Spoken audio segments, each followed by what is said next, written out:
பண்ணிடுறேங்க.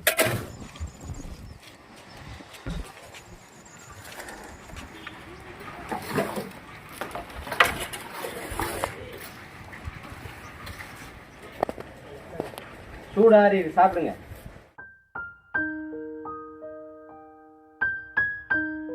நியூ சப்ஸ்கிரைபர்ஸ்க்கு hi, already subscribe பண்ணியிருக்கவங்களுக்கு ஹாய் அண்ட் வெல்கம் டு எங்களின் பிருந்தாவனம். இன்னைக்கு ஒரு சாட்டர்டே vlog தான் பார்க்க போகிறோம். இன்னைக்கு என்னென்ன நடந்துச்சு அப்படின்னு பார்க்கலாம். ஆல்சோ லாஸ்ட் வீடியோவில் நான் உங்ககிட்ட அப்டேட் பண்ணியிருந்தேன் இல்லையா, ஒரு பெரிய பூகம்பமே வெடிச்சதுன்னு சொல்லிட்டு, அது என்னன்றதை இந்த வீடியோவில் ரிவீல் பண்ணுறேன். அதுக்கு முன்னாடி நீங்கள் இப்போ தான் நம்ம சேனலை ஃபர்ஸ்ட் டைம் பார்க்குறீங்க அப்படின்னா இப்போவே நம்ம சேனலுக்கு ஒரு சப்ஸ்கிரைப் பண்ணிவிட்டு பக்கத்தில் இருக்க பெல் ஐக்கான் கிளிக் பண்ணி வச்சுக்கோங்க. ஆல்ரெடி நான் லாஸ்ட் வீடியோலேயே அப்டேட் பண்ணியிருக்கேன். நம்ம புது வீட்டில் வந்துட்டு ஃபர்ஸ்ட் ஃப்ளோர் லிண்டல் லெவலில் வந்து சென்ட்ரிங் ஒர்க் பண்ணிட்டு இருக்காங்கன்னு சொல்லிட்டு அது ஃபினிஷிங் ஆயிடுச்சா என்னன்னு சொல்லிட்டு பார்க்கலான்னு தான் வந்தோம். நம்ம எல்லாருக்குமே தெரியும், ஃபர்ஸ்ட் ஃப்ளோரில் வந்து லிண்டல் லெவலில் சென்ட்ரிங் ஒர்க் பண்ணதுக்கு அப்புறம் தான் நம்ம வந்து பிரிக் ஒர்க் மேலே ஸ்டார்ட் பண்ண முடியும், அதுக்கப்புறம் தான் காங்கிரீட் போட முடியும்னு சொல்லிட்டு. அதனால தான் இவங்க வந்துட்டு மேலே சென்ட்ரிங் ஒர்க் பண்ணுறவங்க வராமல் இருக்கிறதால சரி ஓகே ஏன் சும்மா இருக்கணும்னு சொல்லிட்டு சிவில் ஒர்க் பண்ணுறவங்க வந்துட்டு கிரவுண்ட் ஃப்ளோரில் பூச்சி வேலை எல்லாமே பார்த்துட்ருக்காங்க. இதையும் நான் ஆல்ரெடி சொல்லியிருக்கேன், நம்ம இன்னும் காடி எடுக்க வேண்டிய ஒர்க் எல்லாம் இருக்குது. அதனால் சீலிங்கில் மட்டும்தான் பூச்சி வேலை பண்ணியிருந்தாங்க. ஸோ கிரவுண்ட் ஃப்ளோரில் எந்த அப்டேட்டுமே கிடையாது. ஃபர்ஸ்ட் ஃப்ளோரில் தான் வந்துட்டு அந்த சென்ட்ரிங் ஒர்க் ஃபினிஷிங் பண்ணியிருக்கிறத இப்போ போய் பார்க்கலாம். மீன் வைல் ஒரு பெரிய பூகம்பமே வந்துருச்சுன்னு சொல்லி லாஸ்ட் வீடியோவில் சொல்லியிருந்தேன் இல்லையா, அது என்னன்றதை இப்போ நான் ரிவீல் பண்ணிடுறேன். ஆக்சுவலாக நாங்கள் வந்துட்டு கிரவுண்ட் ஃப்ளோரில் எல்லாமே பார்த்துட்டு சரி ஃபர்ஸ்ட் ஃப்ளோரில் போய் சென்ட்ரிங் ஒர்க் எல்லாமே எந்த அளவுக்கு பண்ணியிருக்காங்க, கம்ப்ளீட் பண்ணிட்டாங்களான்னு பார்க்கலான்னு சொல்லிட்டு மேலே போனோம். கரெக்டாக போகும்போது வாட்ஸ்அப்பில் யுவாக்கு ஒரு நோட்டிஃபிகேஷன் வந்துச்சு. அதுவும் அந்த நோட்டிஃபிகேஷன் யார்கிட்டேருந்து வந்துச்சு அப்படின்னா, எங்களோட வீடு வந்து கன்ஸ்ட்ரக்ஷன் பண்ணிகிட்ருக்காங்க இல்லையா, அந்த ஆஃபீஸ்லேருந்து வந்துச்சு. இவங்க என்னடா ஏதோ ஒரு மெசேஜ் போட்டிருக்காங்கன்னு சொல்லிட்டு உடனே யுவா உள்ளே போய் பார்த்தாரு. அதை பார்த்தோன்னே எனக்கு யுவாக்கும் அப்படியே செம ஷாக்கிங்காக இருந்துச்சு. எங்களுக்கு கோவம் வரல, டென்ஷன் ஆகலை. ஃபர்ஸ்ட் எங்களுக்கு அதை பார்த்தோன்னே அந்த ஃபீலிங்கே வந்துட்டு ஷாக்கிங்காக தான் இருந்துச்சு. என்னடா இந்தளவுக்காடா ஒருத்தங்களை போட்டு நம்ம வந்து சோதிப்போம், இந்தளவுக்கா அவங்களுக்கு நம்ம ட்விஸ்ட் மேலே ட்விஸ்ட் கொடுப்போம் அப்படின்னு அவங்க எந்த ஒரு மனசாட்சியுமே இல்லாமல் எப்படி இந்தளவுக்கு அவங்க பண்ணுறாங்கன்னே எங்களுக்கு தெரியல. நாங்கள் இப்படியே தான் யோசிச்சுட்டு இருந்தோம், எப்படி இவங்க இப்படி பண்ணுறாங்க அப்படின்னு சொல்லிட்டு.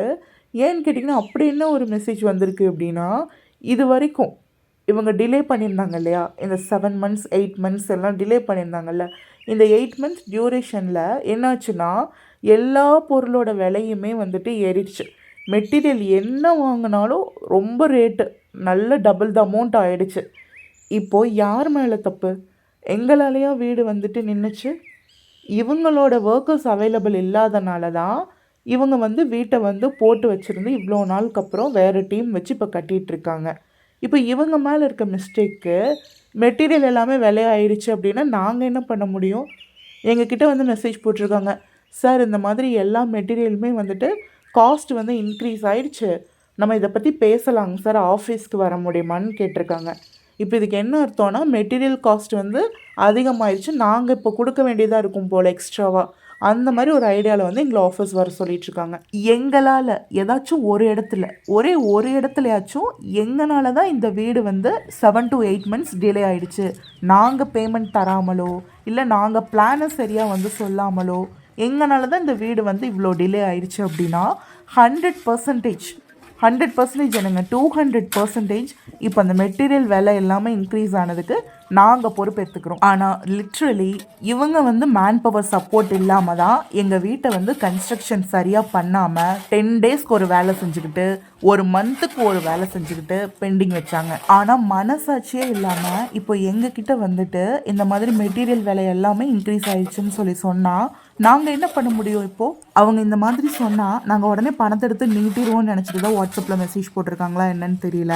நாங்கள் இனி நேரில் போய் உட்காந்து இதை பற்றி ஒரு டிஸ்கஷன் வச்சாதான் என்னன்னு தெரியும். பார்க்கலாம், எப்படி இருந்தாலும் நாங்கள் ஆஃபீஸ் போக வேண்டியதாக தான் இருக்கும் இந்த வீக்கில் ஏதாவது ஒரு நாள். ஏன்னா வீட்டில் வந்து சின்ன சின்ன பிளான் டிஸ்கஷனுமே பண்ண வேண்டியது இருக்குது, அதையும் பேசணும். அப்படியே இதை பற்றி அவங்களே பேசுவாங்க, என்ன நடக்குதுன்னு பார்த்துட்டு அவங்க ஏதாவது சொன்னாங்க அப்படின்னா நான் அடுத்தடுத்து வர வீடியோவில் அப்டேட் பண்ணுறேன். ஆல்ரெடி நம்ம வீட்டு கன்ஸ்ட்ரக்ஷன் ஸ்டார்ட் பண்ணதில் இருந்து நிறைய ப்ராப்ளம் அடுத்தடுத்து வந்துக்கிட்டே இருக்குது. நாங்களும் 1 by 1 எல்லாமே ஷார்ட் அவுட் பண்ணிகிட்டே தான் இருக்கோம். பட் ஸ்டில் முடிஞ்ச பாடே இல்லை. அந்த காலத்து ஆளுங்கெல்லாம் சொல்லுவாங்க இல்லையா, நம்ம தாத்தாவோ பாட்டியோ இருந்தாங்கன்னா அவங்களாம் சொல்லுவாங்கல்ல, வீடு கட்டுறதுக்கு ஸ்டார்ட் பண்ணோம் அப்படின்னா நம்ம நிறைய பிரச்சனையை வந்து லைஃப்பில் பார்க்க வேண்டியது இருக்குன்னு சொல்லிட்டு. அதில் உண்மைதான் போல இருக்குது. என்னோட பாட்டி, அதாவது என்னோட அப்பாவோட அம்மா, அவங்க வந்து இருந்தப்போ எப்போவுமே சொல்லிகிட்டே இருப்பாங்க, இந்த மாதிரி புது வீடு கட்டும்போது நிறைய கஷ்டம் வரும்னு சொல்லுவாங்க. எதுக்காகனா எங்கள் அப்பா வீடு கட்டிட்டு இருந்தார் அந்த டைமில். அப்போ அவருக்கு அடிக்கடி உடம்பு சரியில்லாமல் ஆகிடும். ஒன்று அப்பாவுக்கு உடம்பு சரியில்லாமல் போயிடும், இல்லைனா அம்மாவுக்கு உடம்பு சரியில்லாமல் ஆகிடும். அந்த டைமில் எங்கள் அம்மா வந்து எங்கள் பாட்டிக்கிட்ட இதெல்லாம் ஷேர் பண்ணிக்கிட்டாங்க. அப்போ வந்து என்னோட பாட்டி வந்து சொல்லுவாங்க அம்மா கிட்ட, இது வந்து நார்மல் தான், எல்லாருமே வீடு கட்டும்போது நிறைய கஷ்டத்தை வந்து அனுபவிப்பாங்க, அது வந்து கடவுள் சோதிக்கிறது தான், வேற ஒன்றும் இல்லை. அப்போ வந்து நான் இதெல்லாம் எதையுமே நம்பலை. எப்படி உடம்பு சரியில்லாமல் போகிறதுக்கும் இதுக்கும் என்ன சம்மந்தம் அப்படின்னு தான் நான் நினச்சேன். அதுக்கப்புறம் என்னோட சிஸ்டர் வீடு கட்டும்போது அவங்க கூட இந்த மாதிரி சொல்லியிருக்காங்க. ஆனால் அப்பையும் நான் நம்பலை. பட் இப்போது அவங்கவுங்களுக்கே இந்த மாதிரி நடக்கும்போது தான் இதெல்லாம் உண்மைதான் போல இருக்குது, 100% உண்மைதான் போல இருக்குது அப்படின்ற மாதிரி தோணுது. ஏன்னா இவ்வளோ நாள் நாங்கள் இந்த மாதிரிலாம் அடுத்தடுத்து ப்ராப்ளம் ஃபேஸ் பண்ணது கிடையாது. பட் இப்போது நடக்குது அப்படின்றப்போ ஏதோ ஒரு சம்மந்தம் இருக்குது அப்படின்ற மாதிரி தான் இருக்குது. ஓகே ஃபைன், கடவுள் மேலே பாரத்தை போட்டுட்டு இன்னும் என்னென்னலாம் நடக்குதுன்னு பார்ப்போம். எல்லா பிரச்சனைக்கும் ஒரு தீர்வு இருக்குது, என்ன நடக்குதுன்னு பார்க்கலான்னு விட்டாச்சு. இன்றைக்கி என்ன ஒர்க் பண்ணிகிட்ருக்காங்க அப்படின்னா, சென்ட்ரிங் ஒர்க் வந்து அவங்க ஆல்ரெடி முடிச்சிட்டாங்க. 2 days பண்ணாங்க, முடிச்சிட்டாங்க அந்த ஒர்க்கை. இப்போ அதுக்குள்ளே வந்துட்டு கலவை கலந்து ஊற்றுவாங்க இல்லையா ஜல்லிக்கல்லோட, அந்த ஒர்க் வந்து பண்ணிகிட்ருக்காங்க. இந்த வீக் ஃபுல்லுமே இவங்களுக்கு இந்த ஒர்க்கே கரெக்டாக தான் இருக்கும்னு நினைக்கிறேன். ஏன்னா இப்போ இந்த சென்ட்ரிங் ஒர்க் பண்ணியிருக்காங்க இல்லையா, அதுக்குள்ளே வந்துட்டு இந்த ஜல்லிக்கல் கலந்த அந்த கலவை இருக்கு இல்லையா, அதை வந்து ஊற்றுவாங்க. இதை வந்து ஒரு பேஸ் மாதிரி காங்கிரீட் மாதிரி வந்து பண்ணிவிட்டு அதுக்கப்புறமா தான் இதுக்கு மேலே வந்து பிரிக் ஒர்க் வந்து ஸ்டார்ட் பண்ணுவாங்க. அந்த பிரிக் ஒர்க் முடிஞ்சதுக்கப்புறமா தான் ஃபர்ஸ்ட் ஃப்ளோரோட மெயின் காங்கிரீட்கான சென்ட்ரிங் ஒர்க் ஸ்டார்ட் பண்ணுவாங்க. அதுக்குள்ளே யுவாவுமே போயிட்டு மழை பெஞ்சதுனால கிளைமேட் எல்லாமே வந்து ரொம்ப கூலிங்காக இருந்தனாட்டி சரி போய் டீ வாங்கிட்டு வந்து அவங்களுக்கு கொடுக்கலான்னு சொல்லிட்டு வாங்க போயிருந்தாரு. ஃபர்ஸ்ட் ஃப்ளோரில் மெயின் காங்கிரீட் போடுறதுக்கு முன்னாடி அந்த சென்ட்ரிங் ஒர்க் பண்ணதுக்கு அப்புறமா வந்து ஆல்ரெடி கிரவுண்ட் ஃப்ளோரில் பண்ணியிருந்தோம் இல்லையா, அதே மாதிரி இந்த ஸ்பாட்லைட் பாக்ஸஸ் அதுக்கப்புறம் ஹோக்ஸ் இதெல்லாமே வந்துட்டு எங்கெங்கே வரும்னு சொல்லிட்டு மார்க் பண்ணி நம்ம வந்து பண்ண வேண்டியது இருக்கு. அந்த டைம்ல ground floor and first floor இந்த ரெண்டுக்குமே வந்துட்டு காடி எடுக்கிற ஒர்க் எல்லாமே பண்ணிடலாம் அப்படின்ற மாதிரி பிளான்ல தான் இருக்கும். அதுக்கு ஃபர்ஸ்ட் இவங்க சென்ட்ரிங் ஒர்க் பண்ணணும். எவ்வளோ நாள் அதுக்கு இன்னும் ஆகும் அப்படின்றது தெரியல, பார்க்கலாம். சில பேர் காமெண்ட்ல நீங்கள் எந்த பில்டர்ஸ் கிட்ட கொடுத்து வீடு கட்டிட்டு இருக்கீங்கன்னு கேட்குறீங்க. அதுக்கு என்னால் டைரெக்டாக ஆன்சர் பண்ண முடியாது. Because we don't have the right to talk about them using their names. என்னால் என்னுடைய எக்ஸ்பீரியன்ஸ் மட்டும்தான் இந்த வீடியோவில் வந்து ஷேர் பண்ண முடியும்.